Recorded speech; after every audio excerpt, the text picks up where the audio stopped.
Mi nombre es Ricardo Figueroa. Tengo 74 años y mi propia hija usó mi tarjeta de crédito para pagarles un viaje a Europa a sus suegros. Y cuando la enfrenté, me dijo que ellos eran su verdadera familia. Pero lo que ella no sabía es que yo había estado preparando algo durante los últimos 5 años que cambiaría su vida para siempre. Imagínate la escena. Un martes por la mañana estoy revisando el estado de cuenta de mi tarjeta de crédito cuando veo un cargo por $8,500 a una agencia de viajes. $8,500 que yo no gasté, en un viaje que yo no hice. Al principio pensé que era un error del banco o algún tipo de estafa, pero cuando llamé a la agencia, me dijeron el destino. Un paquete de 15 días por España, Francia e Italia para 2 personas. La fecha de salida, la semana siguiente. Mi corazón empezó a latir tan fuerte que pensé que me iba a dar un infarto. Tuve que sentarme en mi sillón favorito, ese donde había pasado tantas tardes leyendo el diario con mi difunta María Elena. Las manos me temblaban mientras sostenía el papel del banco. $8,500. Era más de lo que yo gastaba en 6 meses de vida. Era más de lo que había costado el auto usado que me había comprado hace 5 años. Era una cifra que para un jubilado como yo representaba una fortuna. ¿Quién podía haber usado mi tarjeta? Solo 3 personas en el mundo conocían el número: mi hija Elena, mi yerno Patricio y yo. Durante años, por confianza y por comodidad, les había dado el número para que me compraran los remedios cuando yo no podía ir a la farmacia, para que me pagaran las cuentas del supermercado cuando tenía problemas con mis piernas, para pequeñas cosas de la vida diaria que a mi edad se vuelven complicadas. Nunca pensé que esa confianza se iba a usar en mi contra. Nunca imaginé que mi propia sangre iba a tomar mi dinero sin siquiera consultarme. Llamé inmediatamente a Elena. «Hija, necesito que vengas a casa urgente. Tenemos que hablar de algo muy serio». Su voz sonó nerviosa al otro lado del teléfono. Había algo diferente en su tono, algo que me confirmaba que ella sabía exactamente de qué le estaba hablando. «Papá, estoy ocupada en el trabajo. ¿No puede ser después?» «No, Elena, no puede ser después. Es sobre tu viaje a Europa». El silencio del otro lado me confirmó todo. Un silencio largo, pesado, como cuando ella era chica y yo la descubría en alguna travesura. «Papá, yo te puedo explicar todo. No quiero explicaciones por teléfono, Elena. Quiero verte acá, en mi casa, ahora». Media hora después estaba tocando mi timbre, pero no venía sola. Venía con Patricio y, para mi sorpresa, con sus suegros, don Ernesto y doña Beatriz. Era como si hubieran planificado esa reunión, como si hubieran ensayado lo que me iban a decir. Entraron a mi casa como si fuera una reunión familiar programada, cuando yo solo había llamado a Elena. Don Ernesto llevaba una valija pequeña en la mano, como si ya estuviera listo para partir. Doña Beatriz traía un folleto de la agencia de viajes y lo puso sobre mi mesa como si fuera la prueba de que todo estaba en orden. Patricio no me miraba a los ojos. Se quedó parado cerca de la puerta, como si quisiera estar listo para salir corriendo si la situación se ponía fea. «Papá», me dijo Elena sentándose en mi sillón como si nada hubiera pasado, «te queremos explicar todo. Pero antes de que me expliques nada, Elena, quiero que me digas una sola cosa. ¿Vos usaste mi tarjeta de crédito para pagar $8,500 sin preguntarme?» «Sí, papá, pero déjame explicarte por qué». Explicar. Como si usar la tarjeta de crédito de tu padre sin permiso fuera algo que se pudiera explicar con palabras bonitas. Como si robar fuera algo que se justificara con buenas intenciones. «Elena, gastaste $8,500 de mi tarjeta sin preguntarme. ¿Cómo se explica eso?» Doña Beatriz, que hasta ese momento había estado callada, habló con una voz que me heló la sangre. «Ricardo, nosotros ya no somos jóvenes, y este puede ser nuestro último viaje. Tenemos 75 años los dos. Mi doctor me dijo que tengo problemas del corazón y no sé cuánto tiempo me queda para disfrutar». Elena pensó que era una buena idea que conociéramos Europa antes de que sea demasiado tarde. Don Ernesto asintió con gravedad. «Ricardo, entendé la situación. Nosotros ahorramos durante toda la vida, pero nunca pudimos juntar suficiente para un viaje así. La inflación se comió todos nuestros ahorros. La jubilación de docente no da para lujos, Esta era nuestra única oportunidad. Elena nos está regalando el sueño de nuestras vidas. Elena nos está regalando. Con mi dinero. Mi hija había pensado que podía usar mis ahorros para cumplir los sueños de gente que ni siquiera era mi familia. Pero papá, siguió Elena, vos tenés dinero guardado que no usás para nada. Vivís con lo mínimo indispensable. Este viaje es muy importante para la familia de Patricio. Son como mis verdaderos padres ahora. Verdaderos padres. Esas palabras me dolieron más que una puñalada en el pecho. Más que cuando me enteré de que María Elena tenía cáncer. Más que cuando el médico me dijo que no había nada más que hacer. Verdaderos padres. Como si yo, que había trabajado 40 años respirando humo tóxico para darle una vida mejor, fuera apenas un padre de segunda categoría. Patricio finalmente habló. Suegro, entendé que don Ernesto y doña Beatriz me criaron cuando mis padres biológicos me abandonaron. Ellos me dieron todo lo que tengo. Me pagaron los estudios, me ayudaron a conseguir trabajo, me apoyaron cuando conocí a Elena. Para mí son más que suegros, son mis verdaderos padres. Y Elena los ama como si fueran sus propios padres también. Ahí entendí todo. No era solo que Elena hubiera usado mi tarjeta sin permiso, era que había elegido una familia nueva y yo ya no formaba parte de ella. Había elegido a gente que la llenaba de halagos y la hacía sentir especial, mientras que yo era apenas el viejo que ponía dinero cuando hacía falta. Escucha esta historia hasta el final, porque lo que pasó después va a cambiar tu forma de ver las relaciones familiares. Cuéntame también desde qué país me estás escuchando, porque esta historia que te voy a contar no es solo mía, es la historia de todos los padres que sacrificaron todo por sus hijos y después fueron olvidados cuando ya no eran útiles.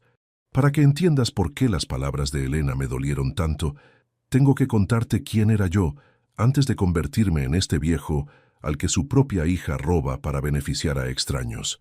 Tengo que contarte la historia de Ricardo Figueroa, el hombre que llegó de Santiago del Estero con un sueño y una familia que mantener. Llegué a Buenos Aires hace 50 años desde Santiago del Estero. Era octubre de 1973. Tenía 24 años. Una mujer embarazada de 8 meses y 2 valijas de cartón con toda nuestra vida adentro. Mi María Elena estaba esperando a nuestra primera hija y yo había venido a la capital a buscar trabajo en las fábricas que prometían un futuro mejor que el campo. Recuerdo el viaje en ese micro destartalado que tardó 14 horas en llegar a Retiro. María Elena iba sentada al lado de la ventanilla, con las manos apoyadas en su panza enorme, mirando pasar el paisaje y diciéndome cada tanto, «Ricardo, ¿estás seguro de que estamos haciendo bien? ¿Estás seguro de que vamos a conseguir trabajo? ¿Estás seguro de que el bebé va a estar bien?» Yo le apretaba la mano y le decía que sí, que todo iba a salir bien, pero por dentro tenía un miedo terrible. Un miedo que me carcomía el estómago cada vez que pensaba en la responsabilidad que tenía sobre mis hombros. No conocía a nadie en Buenos Aires, no tenía trabajo asegurado, no tenía dónde vivir, solo tenía la dirección de una pensión que me había dado un paisano y la esperanza de que las fábricas necesitaran trabajadores. Los primeros meses fueron los más duros de mi vida. Conseguimos una pieza en una pensión de Villa Lugano que costaba la mitad de lo que yo ganaba en mi primer trabajo. Una pieza de 3 por 3 metros sin baño privado, sin cocina, sin heladera. Compartíamos un baño sucio con otros 10 inquilinos que hacían cola a las 6 de la mañana para ducharse con agua fría. María Elena tuvo a Elena en el Hospital Pena porque no teníamos obra social. Yo esperé durante 12 horas en un pasillo lleno de gente, sentado en el piso, rezando para que todo saliera bien. Cuando finalmente me dejaron entrar y vi a mi hija por primera vez, tan pequeña, tan frágil, tan perfecta, lloré como un niño. Lloré de felicidad, pero también de terror por la responsabilidad que acababa de asumir. Conseguí trabajo en una metalúrgica del barrio a los 15 días de llegar. Metalúrgica San Martín se llamaba. Una fábrica enorme con chimeneas que largaban humo negro las 24 horas del día. Mi trabajo era operar una máquina que cortaba chapas de acero. 12 horas por día, 6 días a la semana, respirando humo y polvo de hierro que me quemaba los pulmones y me hacía toser sangre por las noches. El ruido de esa fábrica Era ensordecedor. Cuando llegaba a casa después de trabajar, los oídos me zumbaban durante horas. María Elena me hablaba y yo le tenía que pedir que repitiera porque no la escuchaba bien. Pero no me importaba. Cada peso que ganaba en esa fábrica era un paso hacia el futuro que quería construir para mi familia. María Elena no se quedaba de brazos cruzados. Cuidaba a Elena durante el día y por las noches cosía ropa para una empresa textil del barrio. Trabajaba hasta las 2 de la mañana en esa máquina de coser oxidada que habíamos comprado en un remate, cosiendo pantalones, camisas, polleras. Cada prenda le pagaban monedas, pero al final del mes esas monedas sumaban lo suficiente para comprar leche y pañales para Elena. Recuerdo las noches en esa pieza de 3x3, con Elena durmiendo en una cuna de madera que yo mismo había hecho con cajones de verdura, María Elena cosiendo bajo la luz de una lámpara de 25 watts, y yo revisando las cuentas, calculando cuánto necesitábamos para mudarnos a algo mejor, cuánto para comprar una heladera, cuánto para darle estudios a Elena cuando creciera. Cada peso tenía un destino. Primero pagar el alquiler de esa pieza miserable, después comprar comida y remedios, después ahorrar para el depósito de una casa, después ahorrar para los estudios de Elena. Era una matemática dura, implacable, que no dejaba lugar para gustos ni caprichos. Durante 5 años no me compré ropa nueva. Durante 5 años no fuimos al cine ni una sola vez. Cuando Elena cumplió 5 años, habíamos logrado alquilar una casa pequeña en Flores. 2 cuartos, un baño y un patio donde Elena podía jugar sin el peligro de la calle. Era un palacio comparado con la pensión. Tenía una cocina de verdad, con anafe y pileta. Tenía un baño solo para nosotros. Tenía ventanas que daban a la calle y no a un patio interno lleno de ropa tendida. Recuerdo que el día que nos mudamos, Elena corrió por toda la casa gritando de alegría. «Papá, mira, acá puedo correr sin chocarme con nada. Papá, mira, ahora tenemos una casa de verdad como las de la televisión».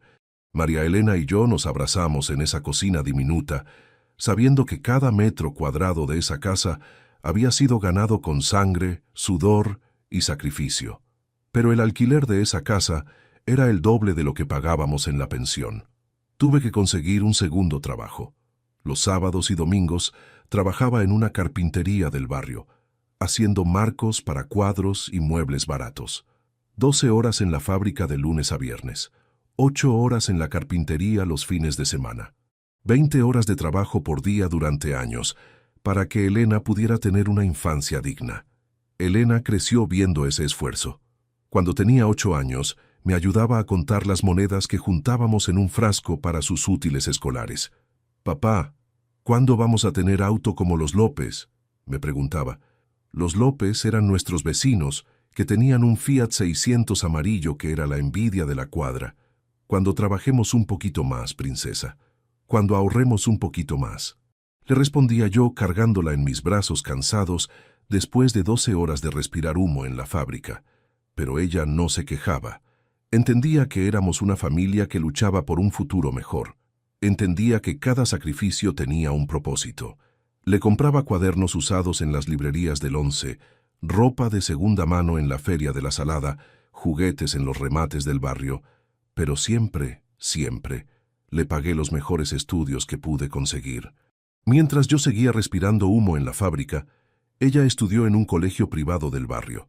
Un colegio católico donde las monjas la querían mucho y le enseñaban no solo matemáticas y lengua, sino también valores. Cada mes, cuando pagaba la cuota de ese colegio, María Elena me decía: «Ricardo, estamos haciendo bien. Elena va a tener las oportunidades que nosotros no tuvimos». Y tenía razón. Elena era una alumna brillante. Siempre traía las mejores notas, siempre participaba en los actos escolares, siempre hacía que nos sintiéramos orgullosos cuando íbamos a las reuniones de padres. Cuando Elena cumplió 15 años, le hicimos una fiesta que nos costó 3 meses de ahorro. Alquilamos un salón pequeño en el club del barrio, le compramos un vestido blanco precioso, contratamos un fotógrafo.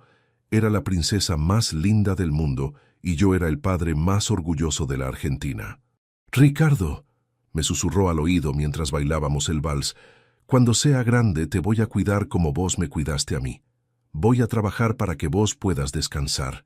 Esas palabras me llenaron el corazón de felicidad. Pensé que todos los sacrificios habían valido la pena. Qué equivocado estaba. Elena siguió estudiando siempre entre las primeras del curso. Cuando se graduó del secundario, hicimos otra gran fiesta. Después empezó contabilidad en la universidad. Yo seguía trabajando en la fábrica, ahora como supervisor, pagando cada mes la cuota universitaria sin chistar. María Elena murió cuando Elena tenía 23 años.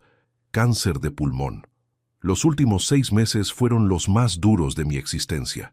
Vendí el auto, el televisor, hasta las herramientas de trabajo para pagar los tratamientos.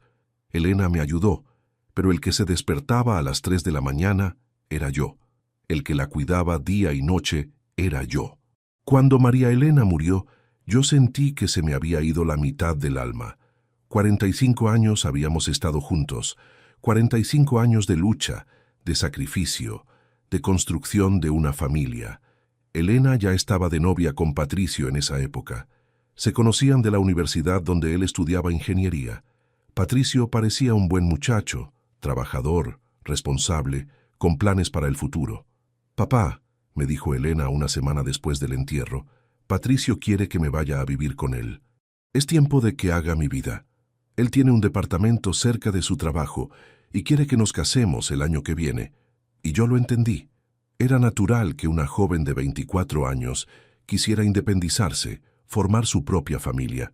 Pero esta casa quedó muy vacía sin María Elena y sin Elena. Eran las 8 de la tarde y la casa estaba en silencio total. No se escuchaba la máquina de coser de María Elena. No se escuchaba la risa de Elena hablando por teléfono con sus amigas. No se escuchaba música en la radio. Solo el silencio pesado de una casa que había estado llena de vida y ahora era apenas el refugio de un viejo solo. Elena siguió viniendo los domingos a almorzar durante los primeros meses.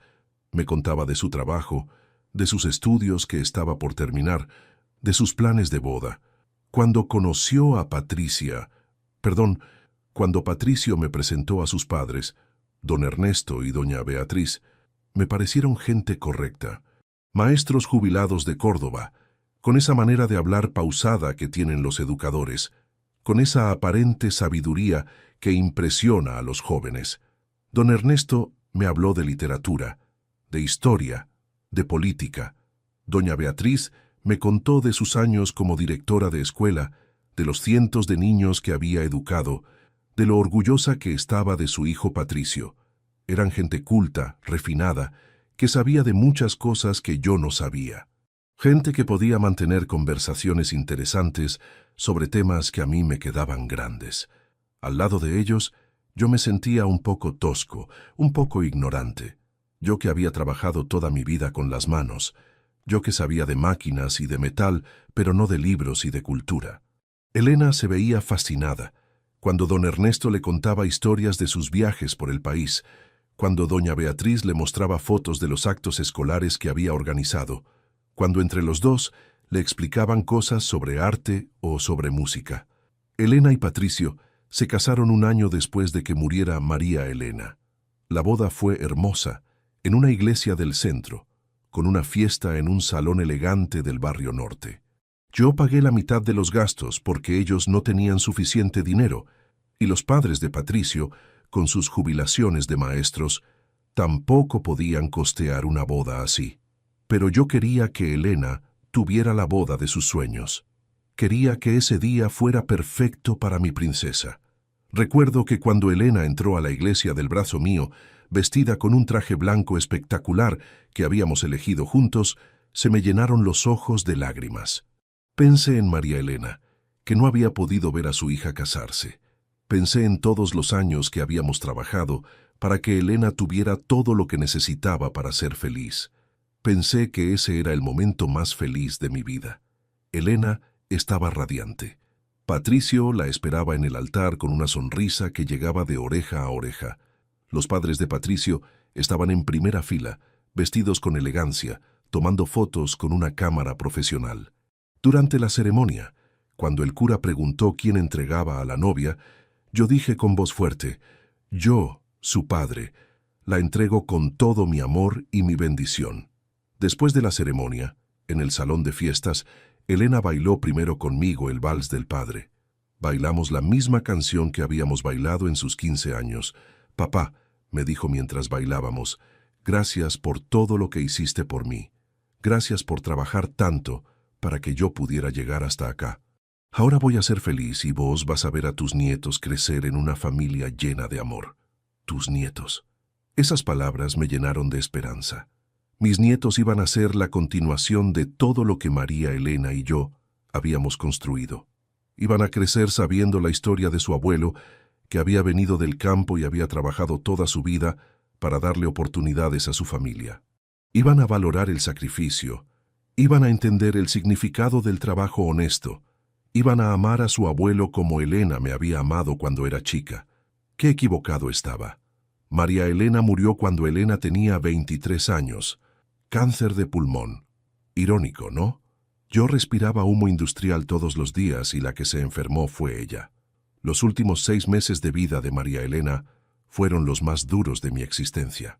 Cuidarla de noche después de trabajar todo el día, llevarla a las sesiones de quimioterapia, comprar medicamentos que costaban más que mi sueldo mensual. Elena me ayudó, sí, pero el que se despertaba cuando María Elena tenía dolores a las 3 de la madrugada era yo. El que la cargaba cuando no podía caminar era yo. El que vendió su auto, su televisor y hasta las herramientas de trabajo para pagar los tratamientos fui yo. Cuando María Elena murió, Elena ya estaba de novia con Patricio. «Papá», me dijo una semana después del entierro, «Patricio quiere que me vaya a vivir con él. Es tiempo de que haga mi vida». Y se fue. La casa quedó vacía, silenciosa, llena de recuerdos y de olor a remedios. Yo seguí trabajando en la fábrica hasta que me jubilé a los 65 años. Elena venía a visitarme los domingos al principio, después cada 15 días, después una vez por mes, después solo en mi cumpleaños y en Navidad. Se casó con Patricio y yo fui al casamiento. Pagué parte de la fiesta, porque ellos no tenían suficiente dinero. Nacieron mis 2 nietos, Tomás y Sofía. Tomás nació cuando Elena llevaba 2 años de casada y Sofía 1 año después. Los adoré desde el primer segundo que los vi. Tomás era un bebé gordito y sonriente que se parecía a Elena cuando era bebé. Sofía era delgada y seria, con los ojos grandes y curiosos de María Elena. Cada vez que Elena me los traía, yo me convertía en el abuelo más feliz del mundo. Les hacía empanadas que cocinaba desde la madrugada para que estuvieran perfectas cuando llegaran. Les compraba helado del gusto que más les gustaba. Les contaba cuentos de cuando su mamá era chica, de cómo había llegado a Buenos Aires con una valija y un sueño, de cómo había trabajado día y noche para construir la familia que ahora ellos representaban. Tomás me decía tata porque no podía pronunciar bien abuelo. Sofía me regalaba dibujos que hacía en el jardín de infantes, dibujos donde aparecía siempre un señor con bigotes parado al lado de una casa, que según ella era yo. Yo guardaba todos esos dibujos en una caja que tenía al lado de mi cama. Eran mi tesoro más preciado. Pero de a poco las visitas se fueron espaciando más. Al principio, Elena venía con los chicos todos los domingos. Llegaban a las 12 del mediodía y se quedaban hasta las 6 de la tarde. Almorzábamos juntos. Yo jugaba con mis nietos en el patio. Elena me ayudaba a lavar los platos mientras me contaba cómo le iba en el trabajo, cómo estaban creciendo los chicos, qué planes tenían para las vacaciones. Después las visitas empezaron a ser cada 15 días. Elena me decía que los chicos tenían actividades extra en el colegio, que Patricio trabajaba algunos domingos, que don Ernesto y doña Beatriz habían venido desde Córdoba a pasar unos días en su casa. Siempre había una excusa que sonaba razonable, pero yo notaba que algo estaba cambiando. Después las visitas se espaciaron a una vez por mes, y después solo en ocasiones especiales. Mi cumpleaños, el Día del Padre, Navidad, Año Nuevo. Como si yo fuera una obligación social que había que cumplir en fechas específicas, no alguien que formaba parte de la familia todos los días. Los chicos empezaron a cambiar también. Antes corrían a abrazarme cuando llegaban. Ahora me saludaban con un beso en la mejilla y después se quedaban pegados a Elena, como si yo fuera un extraño. Antes me contaban todo lo que les pasaba en el colegio, con quién se habían hecho amigos, qué habían aprendido. Ahora respondían con monosílabos cuando les preguntaba algo. Un día le pregunté a Tomás, que ya tenía 7 años, por qué estaba tan callado. «Tata», me dijo con esa sinceridad brutal de los niños, «mamá dice que vos te pones triste si nosotros no venimos, pero que no es obligatorio que vengamos si no queremos. ¿Es verdad que te pones triste?» La pregunta me partió el corazón. Elena les estaba enseñando que visitar al abuelo era una carga, no un placer. Empecé a notar otras cosas. Cuando venían a almorzar, Elena siempre tenía prisa por irse. Miraba el reloj cada 10 minutos. Recibía llamadas de Patricio preguntando cuándo volvían. Los chicos ya no pedían quedarse un rato más para jugar en el patio. Ya no me pedían que les contara un cuento antes de irse. Ya no me abrazaban fuerte cuando se despedían. Elena empezó a compararme con don Ernesto y doña Beatriz. «Papá, don Ernesto siempre tiene historias interesantes que contar de cuando era maestro. Los chicos se divierten mucho escuchándolo. Papá, doña Beatriz cocina unos postres que son una delicia. Hace un budín de pan que es el preferido de Sofía. Papá, los padres de Patricio entienden mejor a los chicos porque trabajaron toda su vida con niños. Como si yo, que había criado a Elena con todo el amor del mundo, no entendiera a los niños. Como si yo, que me había sacrificado 40 años para darle una buena vida a mi familia, fuera un viejo aburrido que no sabía conectar con sus propios nietos. Como si las historias de la fábrica, de la lucha por salir adelante, del esfuerzo por construir un futuro mejor, fueran menos interesantes que las anécdotas de un maestro rural. Un sábado, decidí ir a visitarlos sin avisar. Era el cumpleaños de Tomás y pensé en darle una sorpresa. Había comprado una bicicleta usada pero en buen estado. La había pintado de rojo, que era su color favorito. Le había puesto calcomanías de sus personajes preferidos. Era el regalo perfecto para un nene de 8 años que acababa de aprender a andar en bicicleta. Cuando llegué a su casa con la bicicleta, había mucha gente en el patio. Era una fiesta de cumpleaños en grande. Había globos, una mesa llena de comida, una torta enorme con velitas, música, chicos corriendo por todos lados. Pero yo no sabía nada de esa fiesta. Elena no me había invitado. Elena me vio llegar y puso una cara que no voy a olvidar nunca. Una cara de fastidio, de incomodidad, como si yo fuera un vendedor ambulante que interrumpía la reunión familiar. «Hola, papá. ¿Qué haces acá?» No me invitó a entrar. No me presentó a los otros invitados. No me ofreció una silla. No me explicó por qué no sabía nada de la fiesta de mi propio nieto. «Vine a traerle el regalo de cumpleaños a Tomás», le dije, señalando la bicicleta roja que había dejado apoyada contra la puerta. «Ay, papá, no te avisé que íbamos a hacer la fiesta acá. Pensé que te habíamos dicho. Los chicos están jugando adentro, pero tenemos muchas visitas. Capaz es mejor que vengas otro día y le das el regalo cuando estemos más tranquilos». Otro día. El cumpleaños del nieto era otro día, pero la fiesta con los amigos era hoy. Miré hacia el patio y reconocí a don Ernesto y doña Beatriz sentados en el lugar de honor, cerca de la mesa principal, rodeados de gente que los escuchaba con atención. Ellos estaban en el cumpleaños de mi nieto, pero yo tenía que venir otro día. Tomás apareció corriendo desde adentro. «Tata, ¿qué es eso?», preguntó señalando la bicicleta. «Es tu regalo de cumpleaños, mi amor. Una bicicleta para que puedas pasear por el barrio». Tomás gritó de alegría y corrió hacia la bicicleta, pero Elena lo agarró del brazo. «Tomás, anda adentro que los invitados te están esperando. Después miras la bicicleta». Me quedé parado en la vereda con esa bicicleta roja que había pintado con tanto amor, viendo cómo mi nieto entraba a la casa sin poder tocar su regalo, mientras sus otros abuelos festejaban adentro con toda la familia.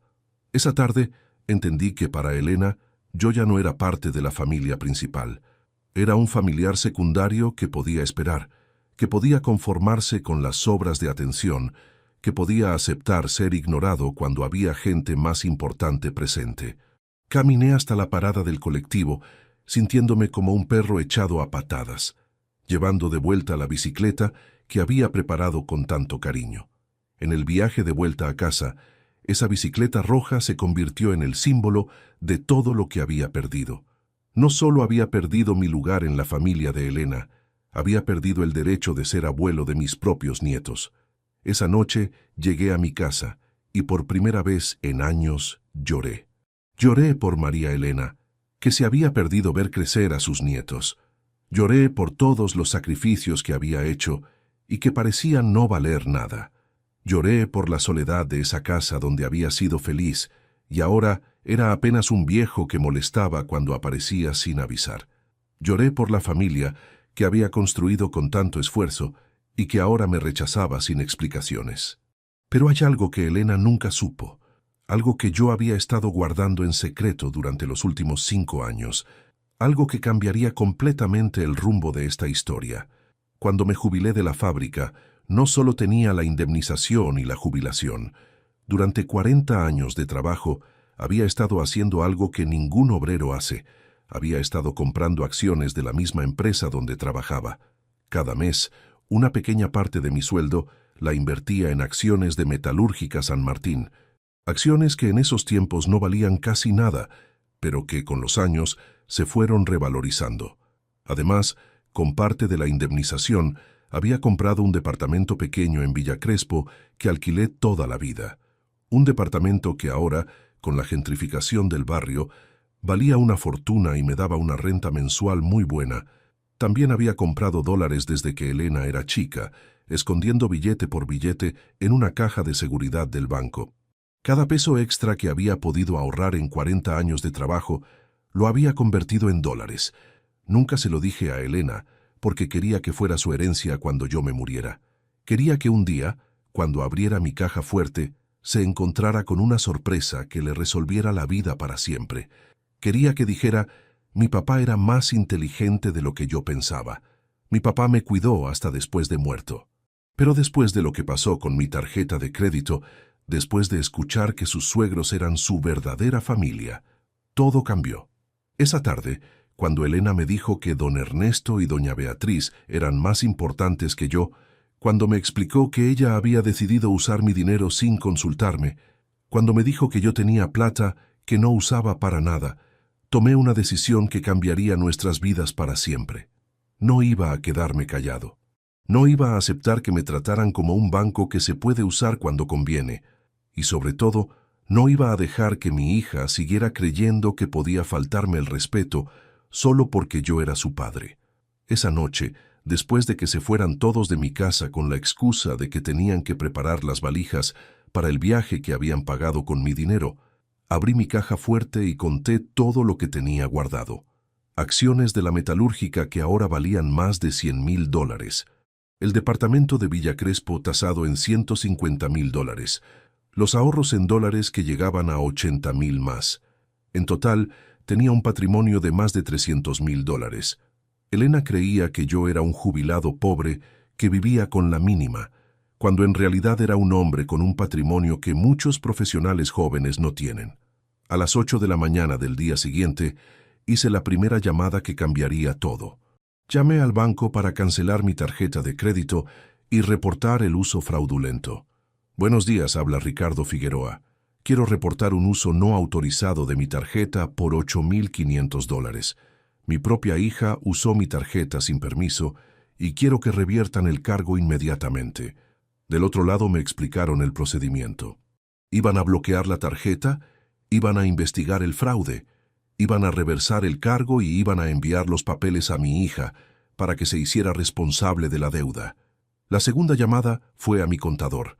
Quiero cambiar mi testamento, le dije. Quiero sacar a mi hija como beneficiaria principal de mis bienes.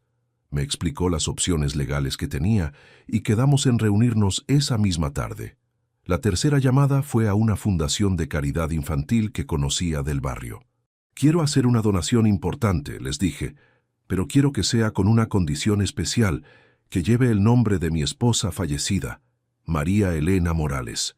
Fundación María Elena para niños sin recursos. Durante toda esa mañana me sentí más poderoso de lo que me había sentido en años. Por primera vez en mucho tiempo, yo tenía el control de la situación.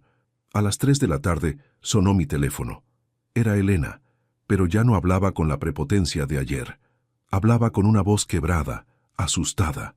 Papá, llamaron del banco. Dicen que reportaste el uso de tu tarjeta como fraude. Sí, Elena, eso hice. Pero papá, don Ernesto y doña Beatriz ya están en el avión. Van a quedar como delincuentes cuando les cancelen el viaje. Van a quedar como lo que son, Elena. Gente que viaja con dinero robado. Pero papá, me explicaron que vos tenés dinero que no usás. Pensé que no te iba a importar. ¿Sabes qué, Elena? Venite a casa con tu marido. Hay cosas que tenés que saber sobre tu papá pobre, que según vos no usa la plata para nada. Una hora después estaban tocando mi timbre, pero esta vez venían solos, sin los suegros que estaban volando a Europa con mi dinero. Elena tenía los ojos rojos de haber llorado. Patricio parecía no saber dónde meterse. Se sentaron en mi mesa de la cocina como dos chicos castigados. Elena, le dije, hay algo que tenés que saber.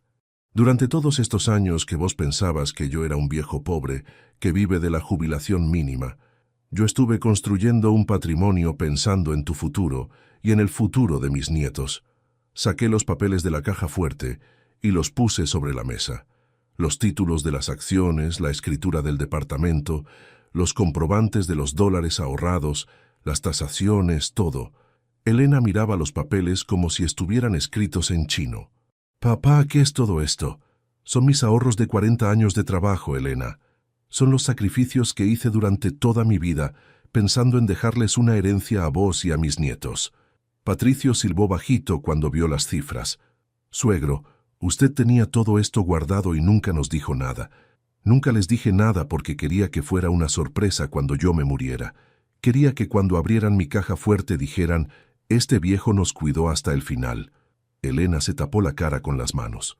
Papá, si yo hubiera sabido... Si hubieras sabido qué, Elena, ¿me habrías tratado mejor? ¿Habrías venido a visitarme más seguido? ¿No habrías usado mi tarjeta sin permiso? ¿No me habrías dicho que tus suegros son tu verdadera familia? El problema, hija, no es que no sabías que yo tenía plata. El problema es que no sabías que yo tengo sentimientos. Saqué otro papel del sobre. Era el Nuevo Testamento que había firmado esa tarde con mi contador. Elena, durante todos estos años vos elegiste a la familia de Patricio antes que a mí. Elegiste sus cumpleaños antes que mis visitas. Elegiste sus necesidades antes que mis sentimientos. Ahora yo también voy a elegir. Este papel dice que el 70% de mi patrimonio va a ir a una fundación de caridad que va a llevar el nombre de tu madre. ¿Y el resto, papá? El resto se lo voy a dejar a Tomás y Sofía, pero en un fideicomiso que van a poder tocar recién cuando cumplan 25 años. Con una condición, que vengan a visitar a su abuelo al menos una vez por mes hasta que me muera, porque a diferencia de vos, ellos todavía no aprendieron a olvidarse de la familia de verdad. Elena se puso a llorar desesperadamente. Papá, yo puedo cambiar. Podemos arreglar todo esto. Los suegros pueden devolver el dinero. No, Elena, no pueden devolver el dinero porque ya están en España gastándolo. Y vos no podés cambiar porque lo que hiciste no se borra con lágrimas ni con promesas. Patricio trató de intervenir. Suegro, Elena se equivocó, pero usted no puede desheredarla por un error. ¿Un error, Patricio? ¿Usar la tarjeta de crédito de tu suegro sin permiso es un error? ¿Decirme que tus padres son su verdadera familia es un error? ¿Tratarme como un estorbo durante años es un error? No, muchacho, no son errores, son decisiones. Y ahora yo también tomo mis decisiones. Esa noche, después de que se fueran, me serví un vino y brindé solo en mi cocina. Brindé por María Elena, que no había podido ver a sus nietos crecer por culpa del cáncer. Brindé por los 40 años de trabajo que me habían dado la posibilidad de tomar esta decisión. Y brindé por la dignidad que había recuperado después de tantos años de ser tratado como un mueble viejo. Al día siguiente temprano recibí una llamada que me alegró el corazón. Era de la Fundación de Caridad. Don Ricardo no puede imaginar la alegría que nos dio su donación. Vamos a poder darles educación y comida a más de 200 niños durante todo el año. Esos niños van a tener las oportunidades que Elena había tenido gracias a mis sacrificios, pero a diferencia de ella, esos chicos iban a valorar lo que recibían. Durante las siguientes semanas Elena me llamó todos los días. Papá, tenemos que hablar. Papá, los chicos te extrañan. Papá, Me di cuenta de que me equivoqué, pero nunca, nunca me pidió perdón por haber usado mi tarjeta sin permiso. Nunca me pidió perdón por haber dicho que sus suegros eran su verdadera familia. Solo se disculpaba por haberse perdido la herencia. Un mes después del viaje de los suegros, Elena vino a casa con Tomás y Sofía. Era la primera vez que traía a mis nietos desde hacía 6 meses. «Abuelo», me dijo Tomás, que tenía 11 años, «mamá dice que estás enojado con nosotros». «No, mi amor, no estoy enojado con ustedes. Estoy enojado con mamá, porque ella tomó decisiones que lastimaron al abuelo». Sofía, que tenía 8 años, me abrazó fuerte. «Abuelo, ¿es verdad que sos rico como dice mamá?» «Sí, mi amor. El abuelo trabajó mucho durante toda su vida y ahorró dinero pensando en ustedes. Y por eso mamá está triste. Mamá está triste porque se olvidó de algo muy importante. Se olvidó de que el dinero no es lo más valioso que una persona puede tener». Elena los escuchaba desde el living sin atreverse a entrar a la cocina. Después de que los chicos se fueron a jugar al patio, ella se acercó. «Papá, ¿podemos conversar?» «Toma asiento, Elena. Papá, los chicos te necesitan en sus vidas. ¿Y vos me necesitas en la tuya o solo necesitas mi herencia?» La pregunta la dejó sin palabras. 2 meses después, recibí una notificación del banco. El dinero del viaje había sido revertido, pero don Ernesto y doña Beatriz habían quedado en mora con varias tarjetas de crédito que habían usado para completar los gastos del viaje. Al parecer, después de que se cortó el financiamiento de mi tarjeta, habían tenido que usar sus propias tarjetas para hoteles, comidas y excursiones. Ahora debían más de lo que habían gastado originalmente. Elena vino a casa esa tarde con una cara de desesperación que no le había visto ni cuando murió su madre. «Papá, don Ernesto y doña Beatriz están desesperados. Deben $20,000 entre todas las tarjetas que usaron. No pueden pagarlo con sus jubilaciones. Van a perder la casa en Córdoba si no consiguen el dinero. Y vos querés que los ayude, ¿verdad, Elena? Querés que use mis ahorros para salvar a tu verdadera familia». No contestó, pero su silencio me respondió todo. «Elena, durante 40 años yo trabajé 12 horas diarias respirando humo tóxico para darte una vida mejor. Durante 40 años ahorré cada peso extra pensando en tu futuro. Durante 40 años fui tu verdadera familia, aunque vos no lo valoraras. Ahora ellos van a descubrir lo que se siente necesitar ayuda de verdad». Elena se fue de mi casa ese día sin despedirse. No volvió durante 3 meses. No me trajo a mis nietos. No me llamó para mi cumpleaños. No apareció en Navidad. Por primera vez en años pasé las fiestas solo, pero tranquilo. Tranquilo porque había tomado las decisiones correctas. Tranquilo porque había puesto límites que debería haber puesto hace años. En febrero, una tarde de mucho calor, apareció Elena en mi casa. Venía sola, sin Patricio, sin los chicos. Se veía más flaca, más cansada. «Papá», me dijo, «tengo algo que contarte». Patricio me dejó.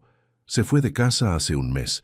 Dice que no puede estar casado con alguien que perdió una herencia millonaria por orgullo. ¿Y los chicos?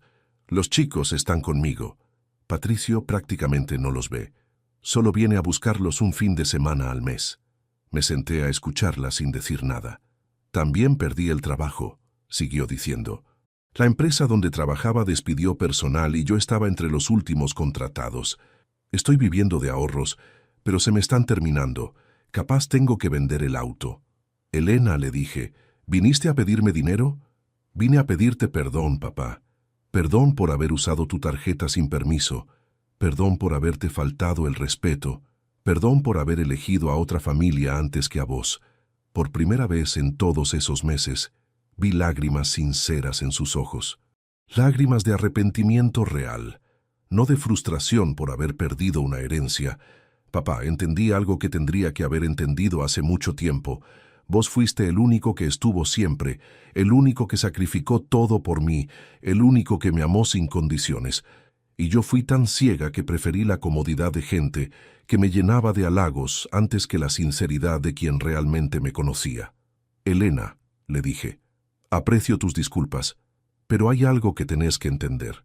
Los errores tienen consecuencias, y algunas consecuencias no se pueden borrar solo con pedir perdón». Ella asintió. «Lo sé, papá. No vine a pedirte que cambies el testamento. Vine a pedirte que me permitas traer a los chicos a visitarte. Ellos no tienen culpa de lo que yo hice mal. Vinieron 2 días después. Mis nietos corrieron a abrazarme como si hubieran estado esperando ese momento durante meses. «Abuelo, te extrañamos mucho», me dijo Sofía. «Mamá dice que vos estabas enojado porque ella se portó mal». «Sí, mi amor, pero el abuelo nunca va a estar enojado con ustedes. Ustedes no hicieron nada malo». Empezaron a venir todos los sábados. Elena se quedaba callada mientras yo jugaba con Tomás y Sofía, mientras les preparaba el almuerzo, mientras les contaba historias de cuando ella era chica. Era como si hubiera entendido que había perdido el derecho de opinar sobre cómo debían ser nuestras relaciones. Un sábado, mientras los chicos jugaban en el patio, Elena me dijo algo que no esperaba. «Papá, encontré un trabajo de medio tiempo cuidando a una señora mayor en Belgrano. No paga mucho, pero me alcanza para los gastos básicos. ¿Y sabes qué es lo raro? La señora me recuerda a vos. Tiene 75 años, vive sola, sus hijos la visitan poco. Cuando la cuido, entiendo todo el daño que te hice. Hace unas semanas», siguió contando, «la señora me dijo algo que me partió el corazón. Elena, vos sos como la hija que yo hubiera querido tener. Me tratás con cariño, me escuchás, me haces sentir importante». Cuando me dijo eso, pensé en vos. Pensé en cuántas veces yo no te escuché. Pensé en cuántas veces te hice sentir que no eras importante. Pensé en cuántas veces elegí a otra gente antes que a vos. Esa tarde, cuando los chicos se fueron a dormir su siesta, Elena y yo nos sentamos en el patio como cuando ella era adolescente y me contaba sus problemas del colegio. «Papá», me dijo, «sé que perdí el derecho de heredar tu dinero, pero perdí también el derecho de recuperar a mi papá». La miré durante un largo rato. «Elena, el dinero no era lo más importante que ibas a heredar de mí. Lo más importante eran los valores que yo quería transmitirte. Y esos valores no se aprenden de un día para el otro». Han pasado 6 meses desde esa conversación. Elena sigue trayendo a los chicos todos los sábados. Sigue trabajando cuidando a la señora de Belgrano. Sigue viviendo con lo justo, pero ha aprendido algo que el dinero no puede comprar. Ha aprendido a valorar las relaciones verdaderas. La semana pasada me dijo algo que me emocionó. «Papá, la señora que cuido me preguntó si tengo hijos. Le dije que sí, que tengo 2. Después me preguntó si tengo padres. Le dije que sí, que tengo el mejor padre del mundo, aunque tardé mucho en darme cuenta. Don Ernesto y doña Beatriz tuvieron que vender la casa de Córdoba para pagar las deudas del viaje. Ahora viven en un departamento alquilado, y sus jubilaciones apenas les alcanzan para los gastos básicos. Patricio se casó con una mujer más joven que encontró en su trabajo. Elena me contó que ella también tiene dinero, así que él no va a tener que preocuparse por mantener a nadie más que a sí mismo. La Fundación María Elena ya está funcionando. El mes pasado fui a conocer a los chicos que están recibiendo ayuda. 200 niños que ahora tienen educación, comida y esperanza, gracias al dinero que durante años ahorré pensando en mi familia. La ironía es que ahora ese dinero está ayudando a la familia más grande que existe, la humanidad. Y mi verdadera hija ha aprendido finalmente quién era su verdadera familia. El domingo pasado, Elena me trajo una carta que había escrito a mano. Decía: «Papá querido, sé que las palabras no pueden borrar el daño que te hice, pero quiero que sepas que cada día que paso cuidando a la señora Mercedes, aprendo algo nuevo sobre el amor verdadero, el amor que vos me tuviste durante toda mi vida y que yo no supe ver. Gracias por enseñarme, aunque tardé tanto en aprender. Tu hija que te ama, Elena». Esa noche, después de que se fueran los chicos, guardé la carta en la caja fuerte junto con los papeles importantes. Porque esa carta vale más que todos los dólares que tengo ahorrados. Esa carta es la prueba de que a veces, para que alguien aprenda el valor de la familia verdadera, hay que estar dispuesto a perder todo. Y vos que me escuchaste hasta acá, vos que me acompañaste en esta historia, quiero preguntarte algo. ¿Cuántas veces elegiste la comodidad antes que la sinceridad? ¿Cuántas veces priorizaste a gente que te halagaba antes que a quien realmente te conocía? ¿Cuántas veces le faltaste el respeto a alguien que te amaba solo porque sabías que iba a perdonarte? La vida me enseñó que la familia verdadera no es la que te dice lo que querés escuchar, sino la que te dice lo que necesitas escuchar. La familia verdadera no es la que te usa cuando te conviene, sino la que te sostiene cuando todo se derrumba. Que a veces para enseñar esa lección hay que estar dispuesto a quedarse solo. Cuéntame si esta historia tuvo sentido para ti y dime desde qué país me estás escuchando.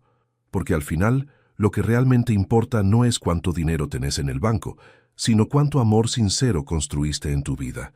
Y ese amor a veces hay que buscarlo en los lugares más inesperados.